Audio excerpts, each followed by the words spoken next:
Une nouvelle ère commence pour le café africain. C'est la conclusion d'une publication d'Ecobank publiée le 22 septembre 2015.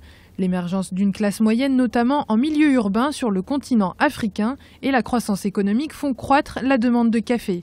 L'émergence d'une classe moyenne est effectivement un marché nouveau, puisqu'on connaît le taux de natalité de l'Afrique. Si je prends un pays comme le Nigeria, en 2050, ce sera le 3e pays le plus peuplé du monde. Donc effectivement, toutes ces personnes vont consommer et le café fait partie des produits qu'ils vont utiliser. Donc ce sera l'un des plus gros marchés dans le monde.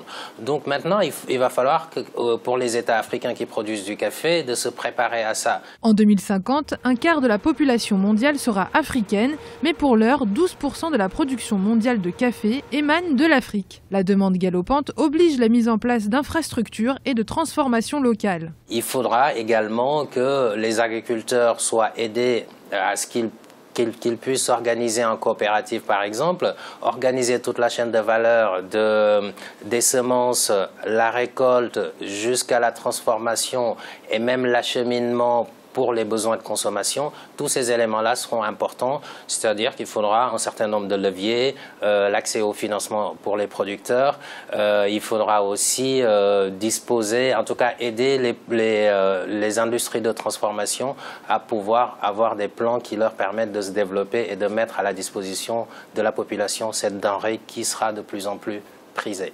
Les trois principaux producteurs de café sont l'Éthiopie avec 6,6 millions de tonnes, l'Ouganda avec 3,8 millions de tonnes et la Côte d'Ivoire avec 2,2 millions de tonnes concernant la campagne 2013-2014.